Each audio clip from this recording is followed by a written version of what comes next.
Good morning students. आज का जो हमारा टॉपिक है वह है थॉर्नडाइक्स लॉ ऑफ लर्निंग। थॉर्नडाइक की सीखने के सिद्धांत को हमने पढ़ा था, जो उन्होंने थ्योरी दी थी, तो उसके बारे में हमने पढ़ा। और आज हम पढ़ेंगे जो थॉर्नडाइक के द्वारा कुछ सीखने के नियम दिए गए थे, उनको हम जानेंगे कि उन्होंने कौन कौन से नियम दिए थे। तो जो सीखने का जो सिद्धांत है या फिर सीखने के जो नियम की अगर हम बात करें तो बहुत सारे साइकोलॉजिस्ट ने इन पर अपने प्रयोग किए और देखा कि किस प्रकार से सीखने की प्रक्रिया बालक में होती है। तो बहुत सारे हमारे पास सीखने के नियम हैं, बहुत सारे अगर आप मनोविज्ञान में पढ़ेंगे या फिर जो अलग अलग विषय हैं उनके भी किस प्रकार से हम उन्हें सिखा सकते हैं। तो सिखाने के बहुत से नियम हैं, लेकिन इनमें से जो थॉर्नडाइक महोदय हैं इनके जो नियम हैं वो बहुत क्या हैं, प्रसिद्ध हैं। तो इनको जानना हमारे लिए क्या हो जाता है, आवश्यक हो जाता है, जो कि हमें कहीं ना कहीं हमारे शिक्षण कार्य में हमें क्या करते हैं, मदद करते हैं। तो सीखने के जो नियम उन्होंने दिए थे, उन्होंने दो कैटेगरीज में इनको दिया था। पहले प्राइमरी लॉज और दूसरे हैं सेकेंडरी लॉज। प्राइमरी लॉज यानी कि मुख्य नियम और सेकेंडरी लॉज हैं गौण नियम। तो उन्होंने दो प्रकार के नियम बताए, जिसमें उन्होंने मुख्य नियमों के अंतर्गत 3 नियम उन्होंने बताए थे। पहला है लॉ ऑफ रेडीनेस, जिसे हम हिंदी में कहते हैं तत्परता का सिद्धांत। दूसरा है लॉ ऑफ एक्सरसाइज, अभ्यास का नियम, जिसे हम एक और अन्य नाम से जानते हैं जैसे प्रयोग का नियम या फिर अनुप्रयोग का नियम। ठीक है, इसी की सब 2 कैटेगरीज भी हैं, इनको मैं समझाऊंगी आपको इसमें, यानी कि हम उनको 2 अन्य नामों से भी जानते हैं। इसी प्रकार लॉ ऑफ इफेक्ट यानी कि परिणाम का सिद्धांत, इसको भी 2 अलग नामों से हम और जानते हैं। तो ये 3 उन्होंने क्या बताए थे, प्राइमरी लॉज बताए थे, यानी कि कुछ 3 मुख्य नियम उन्होंने बताए थे। 5 उन्होंने क्या करे, गौण नियम बताए सीखने की, किस प्रकार से बालक सीख सकता है। तो नियम क्या होते हैं ये हमने आपको बताया, कुछ सिद्धांतों पे, कुछ एक्सपेरिमेंट के आधार पर ये निकले हुए कुछ क्या है, नियम है, जिनके परिणाम क्या होते हैं, बार बार सही होते हैं। जिनको अगर हम इस प्रकार से अगर सीखने की प्रक्रिया में ये चीजें होंगी तो उनकी सीखने की प्रक्रिया क्या होगी, जल्दी होगी, वो तीव्र गति से सीखेंगे, या फिर क्या इफेक्ट होता है ये हमें ये नियम बताते हैं। तो सेकेंडरी में है law of multiple response, Hindi में इसे कहेंगे बहु प्रतिक्रिया का सिद्धांत। मल्टीपल रेस्पॉन्स मीन्स बहु प्रतिक्रिया का सिद्धांत यानी नियम। लॉ ऑफ पार्शियल एक्टिविटी यानी कि छोटे छोटे टुकड़ों में सीखने का नियम, पार्शियल एक्टिविटी यानी कि छोटी गतिविधियों का नियम। फिर है लॉ ऑफ डिस्पोजिशन, इसे हम कहते हैं मनोवर्ती का नियम। नेक्स्ट है लॉ ऑफ एसिमिलेशन, आत्मीकरण का नियम। एंड नेक्स्ट है लॉ ऑफ एसोसिएटिव शिफ्टिंग, यानी कि इसे हिंदी में हम कहते हैं लॉ ऑफ एसोसिएटिव शिफ्टिंग को हम हिंदी में कहते हैं संबंधित परिवर्तन का नियम। तो ये सारे उन्होंने क्या करे थे, नियम बताए थे। इनको अभी हम विस्तार में समझेंगे कि क्या प्राइमरी नियम है और क्या जो सेकेंडरी लॉज हैं वो क्या हैं। तो इसमें सबसे पहले देखते हैं law of readiness. Law of readiness कहता है कि हम सीखने के लिए जितने अधिक तत्पर रहते हैं, यानी कि एक बालक जो है वह सीखने के लिए अगर यदि तैयार है, जो भी आप सिखाना उसे चाह रहे हो वो उसके लिए तैयार है, उसका मन है, वो अपने पूरे तन मन धन से उसे सीखना चाहता है, तो वो क्या होगा, जल्दी सीखेगा, यानी कि रेडी होना है ना। इसी के लिए हम बहुत सारी, जब भी हम अपनी क्लास शुरू करते हैं, इस प्रकार की सारी बातों को हमको ध्यान रखना होता है कि बच्चे उस क्लास को पढ़ने के लिए तैयार हो जाए। इस प्रकार के हम जिज्ञासा क्रिएट करते हैं या कुछ ऐसे कंडीशन, प्रश्न उनके सामने रखते हैं जिससे कि वो क्या होते हैं, तैयार होते हैं सीखने के लिए। तो सबसे पहले जो है हमें सीखने के लिए बच्चे को तैयार करना, यानी कि उसे उसकी खुद की तत्परता, एक तो होता है कि हम खुद से क्या है, रेडी हैं किसी चीज को सीखने के लिए। अगर बच्चे नहीं रेडी हैं तो उसे क्या, उस समय क्या होता है कि हमें उनको तैयार करना होता है, वो भी चीज हम उन्हें सिखा रहे हैं। यदि वो तैयार नहीं होंगे तो उनमें क्या होगी, सीखने की प्रक्रिया क्या होगी, वो बिल्कुल भी नहीं होगी, या फिर वो क्या होगी, बहुत धीमी गति से होगी। तो अगर बच्चे क्या होंगे, खुद से तैयार हैं किसी चीज को जानने के लिए, उनके अंदर से खुद की जिज्ञासा है, वो जानना चाहते हैं, सीखना चाहते हैं, समझना चाहते हैं, तो क्या होगी, उनकी सीखने की गति क्या होगी, उतनी ही तेज होगी। तो लॉ ऑफ रेडीनेस यही कहता है कि कितनी तत्परता है हमारे सीखने के अंतर्गत, हम जो सीखने के लिए कितना अधिक तैयार हैं या नहीं हैं। तो इन्होंने थॉर्नडाइक ने बताया था कि लॉ ऑफ रेडीनेस क्या करता है, सीखने को बहुत अधिक तरह से क्या करता है, प्रभावित करता है। तो ये उन्होंने नियम दिया कि जितना अधिक बच्चे तैयार रहेंगे, खुद से तैयार रहेंगे या उनको तैयार किया जाएगा, तो वो उनमें सीखने की प्रक्रिया क्या होगी, उतनी तेजी से होगी। सेकंड है law of exercise. Law of exercise यानी कि जो कि उन्होंने अपने सिद्धांत के अंतर्गत भी बताया था कि किस प्रकार से हम बार बार चीज़ों को क्या करते हैं, दोहरा के हमारे बीच जो हमारा स्टिमुलस और रेस्पॉन्स है उसके बीच में क्या होता है, कनेक्शन बन जाता है। यानी कि हमारी क्या है, बार बार अभ्यास करने की क्या होनी चाहिए, हम उसको जो भी कार्य करें उसको अगर हम बार बार उसकी पुनरावृत्ति होती है तो हमारे बीच में एक जो स्टिमुलस और रेस्पॉन्स है उसके बीच में क्या होता है, एक बॉन्ड बनता है। तो वो यही कहते हैं, लॉ ऑफ एक्सरसाइज ये कहता है कि जितना अधिक बच्चों को क्या करा जाएगा, कोई भी कार्य है उसकी प्रैक्टिस करवाई जाएगी, दोबारा से वो करवाया जाएगा, तो सीखना क्या होगा, स्थायी होगा और क्या होगा, तीव्र गति से होगा। यानी कि वो किसी भी प्रकार से उसमें दोबारा से अगर उसकी प्रैक्टिस बार बार हो रही है तो फिर उसमें विस्मरण जो भूलना होता है, विस्मरण जो होता है वह क्या होगा, कम होगा। इसी को हमने बोला law of use and law of disuse. Law of use का मतलब ये है कि कितना उसका दोबारा जो भी चीज सीखी है, प्रैक्टिस यानी कि उसका दोबारा कितना प्रयोग हो रहा है। तो अगर उसका क्या हो रहा है, बार बार क्या हो रहा है, लॉ ऑफ यूज यानी कि अगर उसका बार बार प्रयोग हो रहा है, जो भी चीज सीखी है उसका अगर बार बार क्या कहते हैं, प्रयोग होगा, तो क्या होगा, उसका सीखना स्थायी होगा। अगर क्या होता है, लॉ ऑफ डिसयूज यानी कि अगर अनुप्रयोग का सिद्धांत, यदि उन चीज़ों का प्रयोग नहीं हो रहा है उसकी लाइफ में, जैसे कि हम बच्चे जो छोटे बच्चे होते हैं उनको हम क्या करते हैं, प्लस माइनस या मल्टीप्लाई सिखाते हैं। इनको बच्चे आगे लाइफ में मैथ्स में जो कि है, जैसे कि हमारा मैथ्स अगर सब्जेक्ट है उसमें हम देखते हैं कि जो प्लस माइनस मल्टीप्लाई हमारा क्या है, बार बार यूज़ होते रहता है और हम उन्हें कहीं ना कहीं यूज़ करते रहते हैं। तो वो सीखना उनका क्या होता है, स्थायी होता है, वो हमेशा के लिए क्या हो जाता है, परमानेंट हो जाता है। और डिसयूज का यानी कि अगर प्लस माइनस का बच्चा कहीं आगे जाके यूज नहीं कर पा रहा है, जैसे कि हमने देखा है कि बहुत बच्चे क्या होते हैं 8th के बाद मैथ्स को छोड़ देते हैं। उनकी जो प्लस माइनस मल्टीप्लाई उन्होंने सीखा था उसका प्रयोग अगर वो दूसरे स्ट्रीम में चले जाते हैं, तो अगर उन्होंने मैथ्स अगर छोड़ दी है तो उनको बाद में जो जितना उन्हें आता था वो क्या होते हैं, भूल जाते हैं। तो ये नियम इसीलिए ये नियम ये बताता है लॉ ऑफ डिसयूज, यानी कि अगर उसका प्रयोग नहीं हो रहा है तो क्या होगा, बच्चे का सीखना क्या हो जाएगा, बेकार हो जाएगा, उसकी सीखी हुई चीज़ों को वो क्या होगा, भूल जाएगा। तो इस सीखी हुई चीज़ों को उसको हमेशा याद रखने के लिए, वो चीज़ उसकी मेमोरी में हमेशा रहे, तो उसके लिए हमारा क्या होता है कि लॉ ऑफ एक्सरसाइज, तो प्रैक्टिस होना, सीखने की प्रक्रिया में प्रैक्टिस का होना बहुत क्या है, अनिवार्य है। नेक्स्ट है law of effect. Law of effect कहता है कि जो भी कार्य आप कर रहे हो, जो भी गतिविधि आप सीख रहे हो, उसका परिणाम क्या हो रहा है ना। जैसे कि हमने बोला कि आपने बच्चे को पढ़ना सिखाया, उसके पढ़ने के उसका इफेक्ट क्या होता है कि वो बहुत सारी, कहीं पे कुछ लिखा है उनको पढ़ पाता है, पोइट्रीज को पढ़ पाता है, न्यूज़पेपर पढ़ता है, अगर टीवी में कोई चीज़ लिखी हुई आ रही है तो उसको पढ़ पाता है, कहीं भी उसे कुछ भी मिल पा रहा है उसे वो क्या हो रहा है, आसानी से पढ़ पा रहा है। तो उससे क्या होता है, सेटिस्फेक्शन मिलता है और उसे अच्छा लगता है कि मैं सारी चीज़ों को पढ़ पा रहा हूँ। तो लॉ ऑफ इफेक्ट यानी कि उसका परिणाम क्या हो रहा है। कोई चीज़ ऐसी भी हो सकती है जिसके, कोई चीज़ हमने ऐसी सीखी जिसका परिणाम क्या है, हमारे लिए गलत है यानी कि हानिकारक है। तो क्या होगा कि बच्चे उससे क्या होंगे, वो चीज़ें। तो लॉ ऑफ इफेक्ट ये कहता है कि जो हमारा परिणाम है वो अगर सेटिस्फैक्टरी होता है तो हमारी सीखना क्या होता है, प्रभावी होता है और अच्छा होता है। यदि जो परिणाम है वो डिससेटिस्फैक्टरी है यानी कि उसको बिल्कुल भी संतुष्टि नहीं मिल रही है, तो उसमें सीखने की प्रक्रिया नहीं होगी, है ना। तो इसी को हमने इसलिए दूसरा नाम ये देते हैं लॉ ऑफ सेटिस्फैक्शन या फिर लॉ ऑफ डिससेटिस्फैक्शन।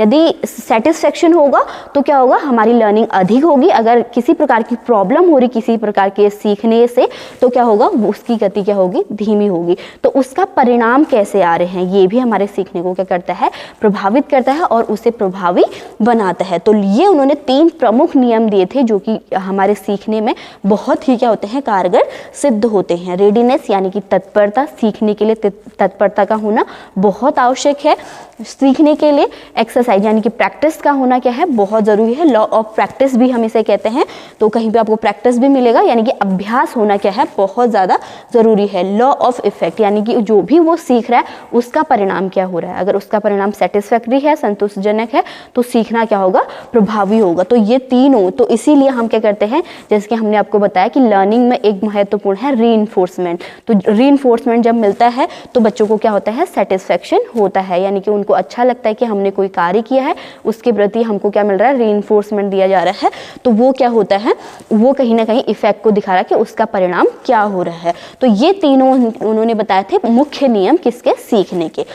उसके बाद उन्होंने कुछ अन्य नियम, यानी कि 5 और नियम बताए जो कि क्या है, गौण, जिनको उन्होंने क्या माना, सेकेंडरी माना। लॉ ऑफ मल्टीपल रेस्पॉन्स, यानी कि जब भी हम सीखते हैं, ये हमने उसमें भी देखा था मल्टीपल रेस्पॉन्स, जब हमने लर्निंग प्रोसेस को पढ़ा था, और फिर सिद्धांत के अंतर्गत भी हमने पढ़ा कि मल्टीपल रेस्पॉन्सेस क्या होते हैं। जैसे कि बिल्ली ने खाने को प्राप्त करने के लिए बहुत सारे क्या करी, एक्टिविटीज़ करी, मल्टीपल रेस्पॉन्स किए, यानी कि कभी उसने जंप किया, कभी उसने वॉल को पुश किया, कभी उसने विंडो से, अगर मीन जहाँ पर स्पेस है वहाँ से हाथ डालकर निकालने की कोशिश करी।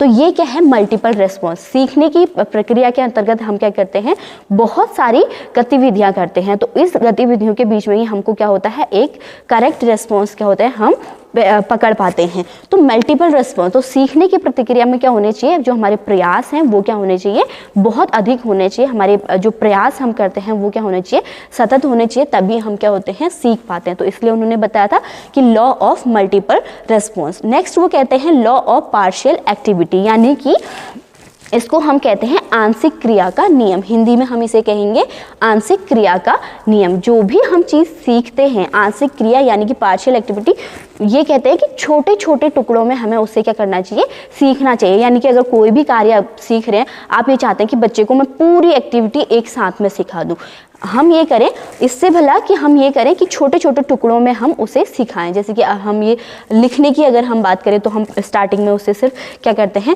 आपने देखा होगा स्टार्टिंग में हम उनको स्ट्रेट लाइन खींचना या स्लैंट लाइन खींचना सिखाते हैं।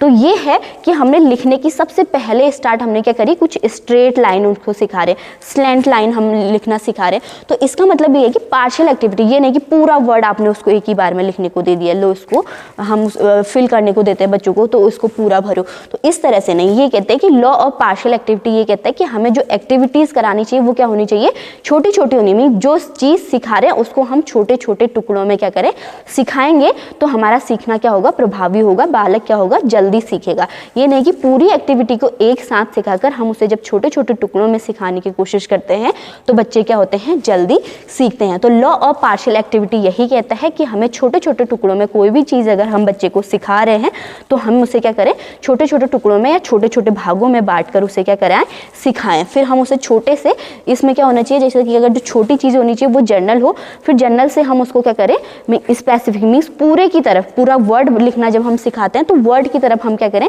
बाद में बढ़े। तो पार्शियल एक्टिविटी ये कहता है। लॉ ऑफ डिस्पोजिशन, इसे हिंदी में कहते हैं मनोवृत्ति का सिद्धांत। मनोवृत्ति यानी कि आपकी इच्छा, जो भी कोई चीज़ सीख रहे हैं, जैसे कि हम कहते हैं कि इंटरेस्ट अगर होता है तो बच्चा जिस इंटरेस्ट के आधार पर उसको सिखाया जाता है, उसकी योग्यताओं के आधार पर उसे सिखाया जाता है, तो वो क्या करते हैं, जल्दी सीखते हैं। तो मनोवृत्ति का सिद्धांत यही कहता है कि बच्चा मानसिक रूप से, जैसे कि हमने रेडीनेस में भी बताया था कि वो कितना तैयार है ना, तो उसी प्रकार से होता है एक मानसिक रूप से तैयार होना। कभी बच्चे का बिल्कुल पढ़ने का मन नहीं होता है, वो जैसे कि सुबह सुबह अगर उनको उठा दिया, सीधे उठ के हम उनको क्या करते हैं, पढ़ने के लिए बैठा देते हैं, उनका मन नहीं होता। तो मानसिक रूप से तैयार होना उनकी खुद की मनोवृत्ति है ना, अपने मन से वो जब चीज़ों को सीखने के लिए तैयार होते हैं तो सीखना क्या होता है, प्रभावी होता है। तो सीखने के लिए ये ज़रूरी है बच्चों की जो मनोवृत्ति हो वो भी क्या हो, सकारात्मक हो, वो मन से उन चीज़ों को सीखना चाहे। तो मन से सीखने के लिए हमें क्या करना होगा, इन चीज़ों को इंटरेस्टिंग हम बना सकते हैं, यानी कि उसको, जैसे कि हमने बोला, हम उसके इंपॉर्टेंस को उसको बता सकते हैं, यानी कि उसको तैयार करना है सीखने के लिए।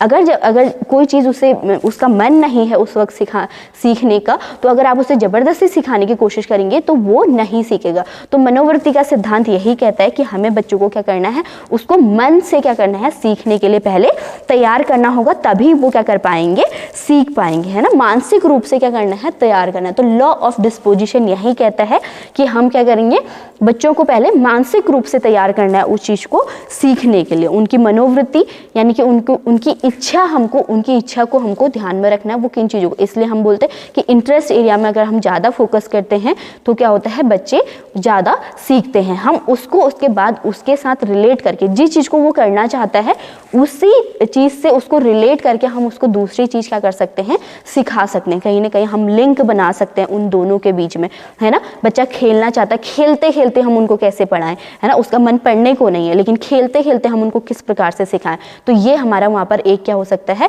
वहां पर हम उसको इस तरह से क्या कर सकते हैं, तैयार कर सकते हैं। तो मनोवृत्ति, उसके मन से वो कार्य हो तो वो क्या होगा, वो ज्यादा सफलता प्राप्त करेगा। नेक्स्ट है लॉ ऑफ एसिमिलेशन। एसिमिलेशन होता है आत्मसातीकरण का नियम, यानी कि जो भी चीजें हम सीख रहे होते हैं, नई चीजें हम सीख रहे होते हैं, वो कहीं ना कहीं जो पूर्व में बच्चे ने सीखा होता है उनको हम उसके जो पहले की नॉलेज है उससे रिलेट करके या उससे संबंधित करके उसको नई चीज सिखाने की कोशिश करते हैं।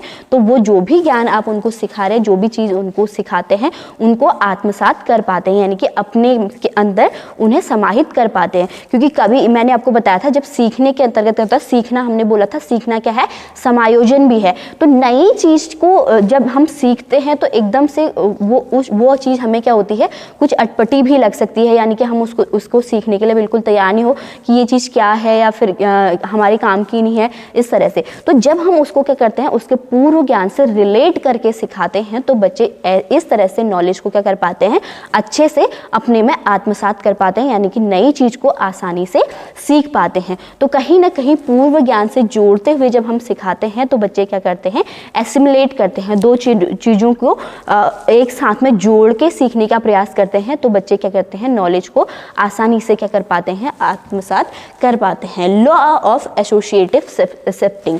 एसोसिएटिव शिफ्टिंग का तात्पर्य है कि जो भी बच्चे ने पहले से सीखा है ना, जैसे कि हमने आपको बताया कि प्लस माइनस सीखा है, उसको बच्चा जब कहीं बाहर किसी और अन्य चीज में क्या करता है, प्रयोग करता है ना। उसके पास 2-3 फ्रूट्स हैं तो वो उनको वहां पर काउंट करके बताता है कि टोटल 3 हैं। तो ये है एसोसिएटिव शिफ्टिंग, यानी कि जो एक परिस्थिति में उसने सीखा है उसको जब बच्चा क्या करता है, किसी दूसरी परिस्थिति में क्या करता है, यूज करता है, तो उसे हम क्या कहते हैं, एसोसिएटिव शिफ्टिंग। आपने देखा होगा कि बच्चे क्या करते हैं, बच्चों को जैसे कि हम पहले टॉय वगैरह देते हैं, छोटी छोटी टॉय देते हैं। तो आपने देखा होगा जैसे गाड़ियाँ बहुत ज़्यादा बच्चों को दी जाती है, तो जब भी बच्चे रियल गाड़ी में बैठते हैं तो वो सोचते हैं कि हाँ मैं इसको क्या कर लूँगा, चला लूँगा, तो वो जाके आप स्टेयरिंग वगैरह घुमाने लगते हैं। एसोसिएटिव शिफ्टिंग का तात्पर्य यही है कि उन्होंने ये सीखा है कि हम क्या कर पा रहे हैं, जो हमारे टॉय हैं उनको तो हम आसानी से चला पाते हैं, तो इसको भी हम क्या कर लेंगे, चला लेंगे। अगर हम इसकी स्टेयरिंग घुमाएंगे तो ये घूम जाएगी। तो ये एसोसिएटिव शिफ्टिंग है कि उसने क्या करा, अपने टॉय की तरह वो उस गाड़ी को भी क्या करता है, समझता है, और उसी तरह से वहां पर क्या करता है, अपनी जो उसने पहले सीखा है उसको वहां पर वो क्या करता है, प्रयोग करता है। तो एसोसिएटिव शिफ्टिंग यही प्लस माइनस में भी है कि उसने पहले प्लस माइनस सीखा है, वहां पर आप उसको सिखाते हो तो फिर उसको वो बाहर जाके कहीं और भी बताता है कि ये कितने हैं, है ना, सारे वो काउंट करके आपको बता देता है। तो इसे हम कहते हैं लॉ ऑफ एसोसिएटिव शिफ्टिंग। तो ये इसके अलावा भी अन्य बहुत सारे हमारे पास क्या है, लॉ, जो लॉज हैं, लर्निंग के लॉज हैं वो हैं। तो इसके अंतर्गत हमने आज जो मुख्यतः पढ़े वो थॉर्नडाइक्स के लॉज को पढ़ा, क्योंकि ये बहुत ज़्यादा क्या है, महत्वपूर्ण है सीखने की। तो सीखने की प्रक्रिया में ये सभी का सम्मिलित होना क्या है, बहुत आवश्यक है। रेडीनेस होना चाहिए, एक्सरसाइज होनी चाहिए, इफेक्ट क्या होना चाहिए, जो सेटिस्फैक्टरी मीन्स कोई भी चीज़ आप सिखा रहे हैं उसको, उसका परिणाम अगर उसके लिए सही है तो वो क्या होगा, आसानी से सीखेगा। मल्टीपल रेस्पॉन्स यानी कि सीखने की प्रक्रिया के अंतर्गत बहुत सारी क्रियाओं का होना जरूरी है, सम्मिलित होनी चाहिए कि हम बहुत सारी प्रतिक्रियाएं करें। जब हम बहुत सारी प्रतिक्रियाएं करेंगे उसी के बाद हमें एक क्या होगा, करेक्ट रिस्पॉन्स मिलेगा। उस करेक्ट रिस्पॉन्स के साथ हमारा क्या होगा, कनेक्शन होगा और हम उसको सीख पाएंगे। फिर है पार्शियल एक्टिविटी, यानी कि सीखने के लिए छोटी छोटी जो भी चीज हम सिखा रहे हैं उसे हम क्या करें, छोटे छोटे पार्ट्स में सिखाएं, छोटे टुकड़ों में सिखाएं। नेक्स्ट है लॉ ऑफ डिस्पोजिशन।